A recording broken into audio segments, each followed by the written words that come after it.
I didn't plan on starting a war with my neighbor, especially not over electricity. But the night I woke up to the sound of my system screaming like it was being gutted alive, I knew something was very, very wrong. And 10 minutes later, standing barefoot in my driveway under a cold wash of moonlight, staring at someone else's car plugged into the system I'd spent 2 years building with my own hands, I realized this wasn't an accident. It was entitlement, plain and simple.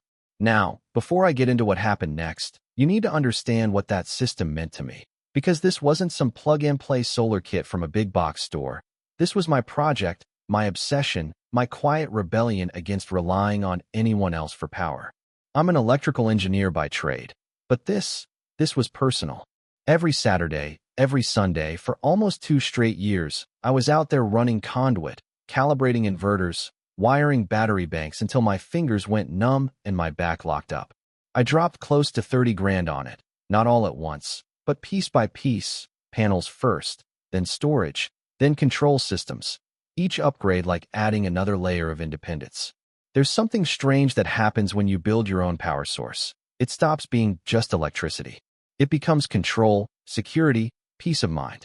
When the rest of the block went dark during a storm, my place stayed lit, quiet hum of batteries in the background like a heartbeat, steady, reliable. I didn't know anyone a thing, and I liked it that way. The neighborhood I lived in wasn't bad, not really. Suburban, tidy, a little too obsessed with appearances maybe, but mostly harmless, until you factored in the homeowners association. And more specifically, one person who treated that HOA like her personal kingdom. Her name was Denise Holbrook, though around the block, people didn't really call her that unless they had to. She'd somehow ended up as treasurer, even though no one remembered voting her in. And from there she sort of expanded her role. Started calling herself compliance officer, then community standards lead, like she was climbing some imaginary corporate ladder that only existed in her head. Denise had this way of talking to people that made everything sound like a violation, like you weren't just living your life. You were actively breaking rules you didn't even know existed. Mailbox too dark? Violation. Trash can visible for more than 2 hours? Violation. Kid leaves a bike on the porch overnight? You guessed it, violation. So when I installed the panels, I knew she'd come knocking eventually, and she did. She showed up one afternoon, clipboard in hand, sunglasses on like she was about to audit a crime scene. She stood at the edge of my driveway, looked up at the panels, then back at me, and said, "Those are not consistent with the visual harmony guidelines of this community." I remember wiping my hands on a rag, walking over, and just handing her the permit paperwork. City approved, fully compliant, every box checked. She flipped through it like she was hoping to find something wrong, anything she could latch onto, but there was nothing there. "This doesn't override HOA standards," she said, tapping the paper like it offended her personally. "It does when the HOA doesn't regulate private energy systems," I said, calm as I could manage. "And this one's off-grid anyway. It's not connected to anything you control." That didn't go over well. She gave me this tight smile, the kind that doesn't reach the eyes, and said, "We'll see about that." And that was the moment I should have realized she wasn't going to let it go. For a while, nothing happened, at least nothing obvious. A couple more notices about minor things, some passive-aggressive emails about community cohesion, but nothing directly about the system. I figured maybe she'd moved on, found someone else to hassle. Then came the night everything shifted. It was just after 2 a.m. when my surge alarm went off, and not the polite kind either. This was a full-on, something is wrong wake-up call. I bolted upright, heart already racing before I even knew why, and the first thing I did was check the system monitor on my phone. Load spike, massive one. Way beyond anything my house should have been pulling. I threw on a hoodie, didn't even bother with shoes, and ran outside. And that's when I saw it. Parked halfway into my driveway, angled like it belonged there, was a white Tesla Model X, cable stretched from my external port straight into its charging socket, glowing faintly in the dark like it was feeding off me. And standing next to it, arms crossed, completely at ease, was Denise. She didn't even flinch when she saw me. "Oh good. You're up," she said, like I'd just joined her for a casual chat. "Your charger wasn't being used overnight, so I figured I'd put it to good use." I just stood there for a second, trying to process what I was looking at, because there's a level of audacity that catches you off guard. And this was on another level entirely. You can't just plug into my system, I said finally, keeping my voice low, controlled barely. She tilted her head, like I'd said something mildly confusing. It's outside, she replied, gesturing vaguely toward the port. That makes it shared access. We're part of the same community. No, I said, sharper now. That makes it accessible, not public. She shrugged, completely unfazed. Energy is energy, she said. And you've got plenty of it. Honestly, you should be thanking me. I'm choosing clean power over gas. That was the moment something shifted in me. Not anger exactly. Not yet, more like a realization. This wasn't a misunderstanding. She genuinely believed she had a right to what I'd built. And standing there, watching my system feed her car like it was some communal resource, I knew this wasn't going to end with a polite conversation. It was just getting started.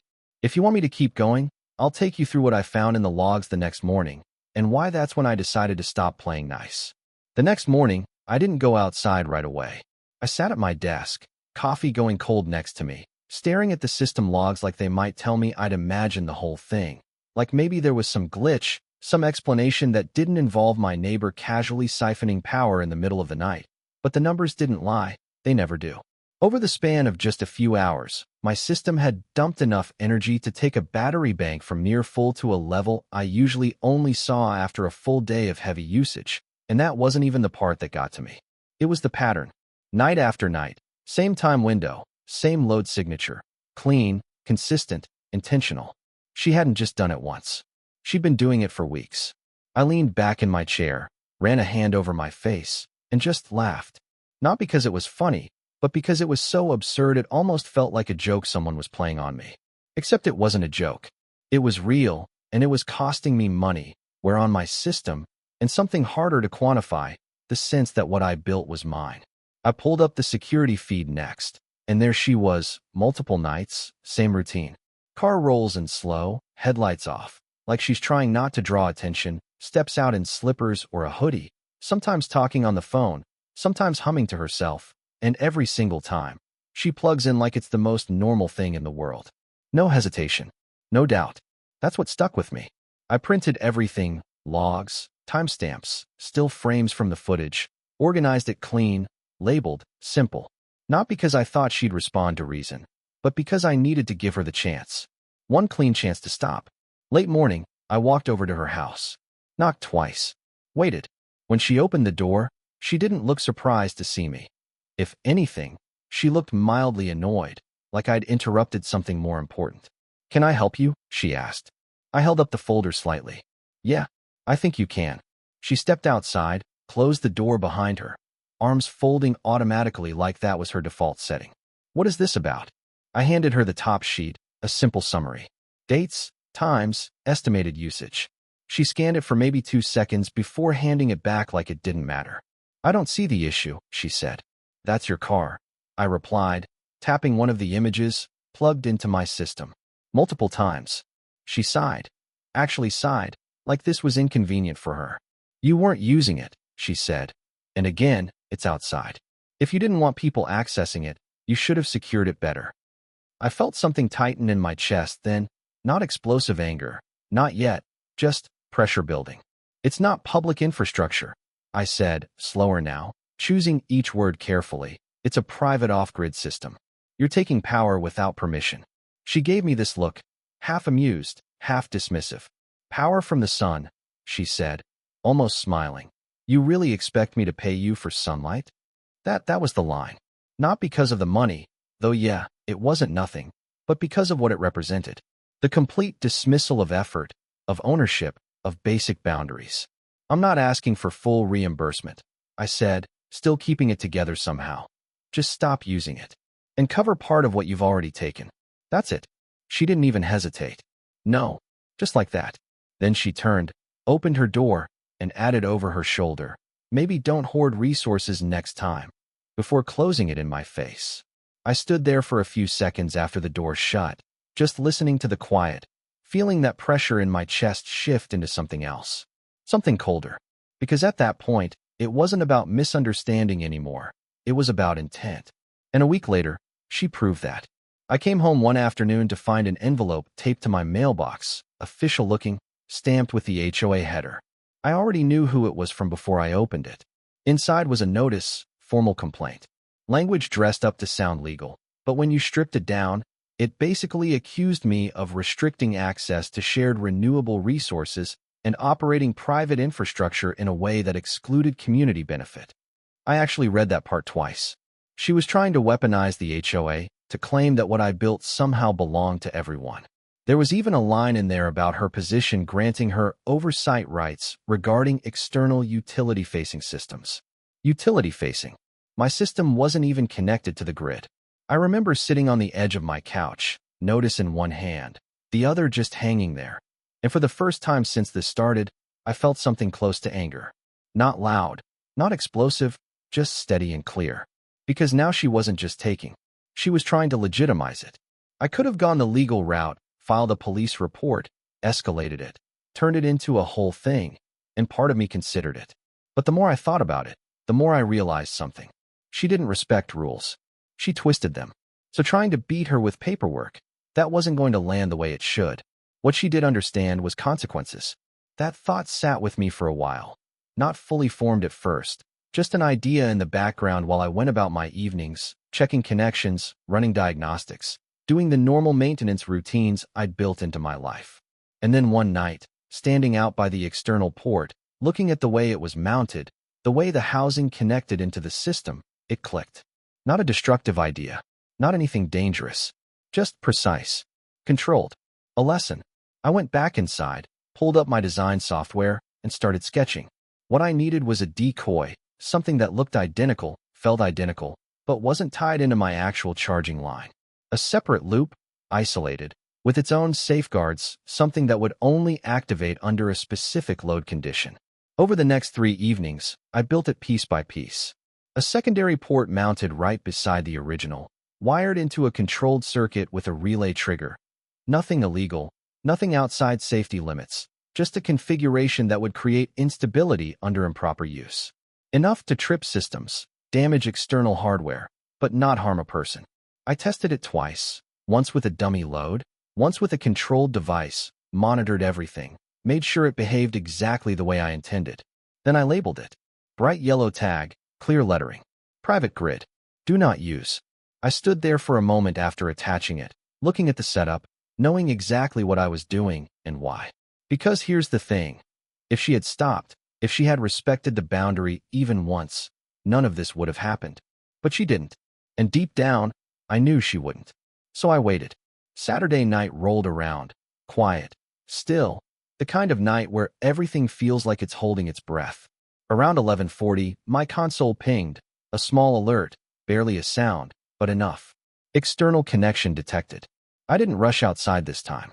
I stayed right where I was, leaned back in my chair, pulled up the camera feed, and watched. And there she was again, hoodie, pajama pants. Moving like this was just part of her routine now. She didn't even look at the sign, not once. Just walked up, grabbed the cable from the decoy port, and plugged it into her Tesla Model X like she'd done a dozen times before. Smooth, confident, certain. I remember exhaling slowly, almost like I'd been holding my breath all week. Because at that point, it wasn't about stopping her anymore. It was about letting her show exactly who she was. And what happened next? Well, that's where everything finally caught up with her. If you want the final part, I'll walk you through exactly how it played out and what happened the next morning when she showed up at my door. For about 10 seconds, nothing happened. And that was almost the strangest part, because if you've ever watched something you know is about to go wrong, there's this quiet stretch where time kind of stretches out, where your brain starts second-guessing itself, like maybe you miscalculated, maybe this won't land the way you thought it would, and I'll admit, sitting there watching the feed, I had a flicker of that. Denise stood next to her Tesla Model X, one hand on her hip, the other loosely holding her phone, completely relaxed, like she'd done this so many times it barely registered anymore. The cable sat snug in the port, the system drawing just enough load to trigger the relay sequence I'd built. And then, a sharp crack split through the audio. Not loud enough to sound like an explosion, but sharp, electrical, wrong. The kind of sound that doesn't belong in the middle of a quiet suburban night. The charge cable jerked, just slightly, but enough to send a visible arc of light snapping out from the connection point, bright and sudden, like a camera flash gone violet. Denise yelped, stumbling backwards so fast she nearly tripped over her own feet, one hand flying up like she could swat the moment away. Another flicker, then darkness. The car went completely dead. No soft glow from the dashboard, no charging indicators, nothing. Just a heavy, silent shape sitting in her driveway like something that had been switched off at the source.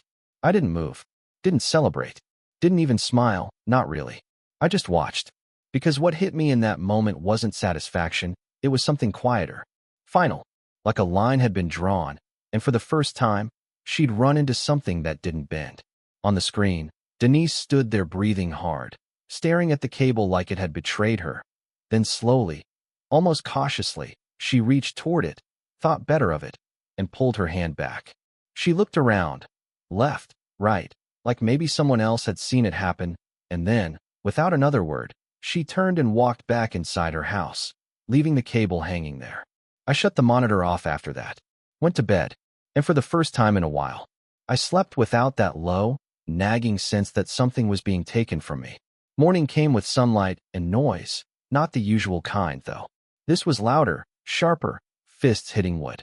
I opened my front door to find Denise standing there, flanked by two HOA board members who looked like they'd been pulled into something they didn't fully understand. One of them, guy named Carl, always wore sandals with socks no matter the weather, shifted his weight awkwardly when he saw me, like he already knew this wasn't going to go well. Behind them, in her driveway, sat the Tesla, hood still, lifeless, the charging port scorched just enough to be noticeable. The cable I'd built into the decoy system dangled loose, blackened at the tip. Denise didn't wait. "You tampered with my vehicle," she snapped, voice tight with something between anger and embarrassment. "This is destruction of property."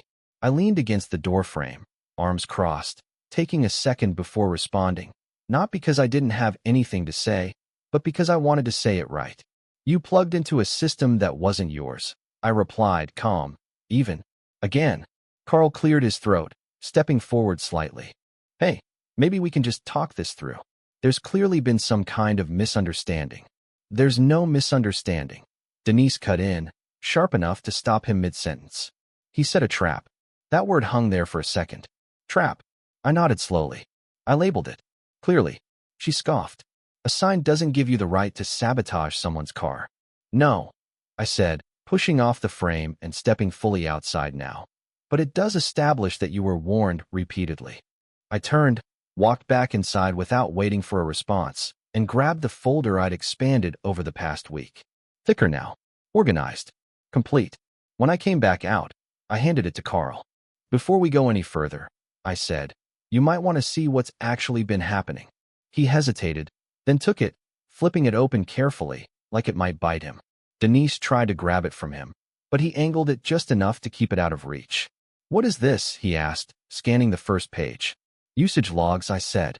"Security stills. Timeline of unauthorized access to a private off-grid energy system."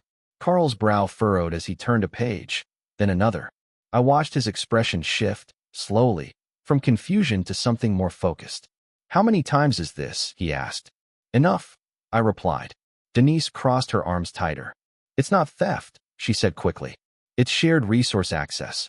The HOA has jurisdiction over. It's not connected to the grid." I interrupted, still calm, but firmer now. "It's not utility infrastructure. It's private property. And every time you plugged in, you took something that wasn't yours." Carl looked up from the folder, eyes moving between the two of us. "Denise," he started, quieter now. "Did you know about this?"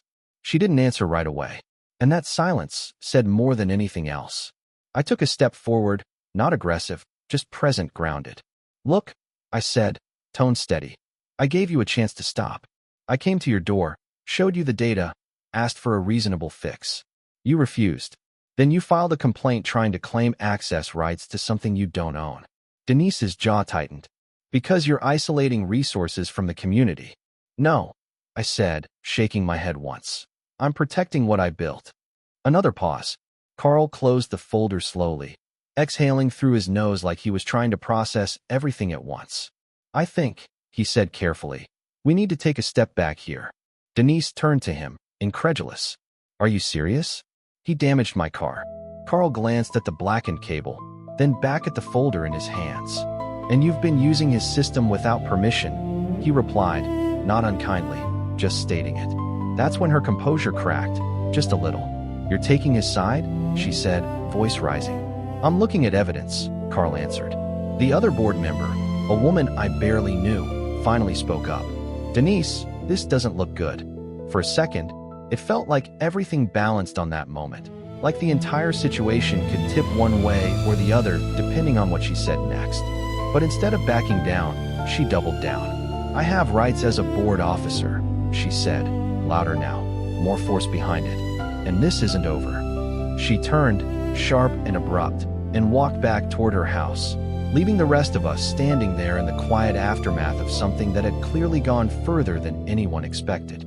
Carl handed the folder back to me, rubbing the back of his neck. Hey, for what it's worth, he said. I didn't know she was doing that. I figured, I replied. He nodded once, then followed after her, the other board member close behind, and just like that, they were gone. I stood there for a while after, not really thinking about the Tesla, or the HOA, or even Denise specifically, just the whole chain of events. How something that started as a simple boundary had turned into this drawn-out clash of perspective, ownership versus entitlement, effort versus assumption. And here's the part one still go back and forth on. Did I go too far? Technically, everything I did was within limits, controlled, non-lethal, clearly marked. She made the choice to ignore that, over and over again. But at the same time, I knew exactly what would happen if she plugged in. I designed it that way. Some people I've told this to think it was justified, say she had it coming, that it's the only way someone like that learns. Others, not so much.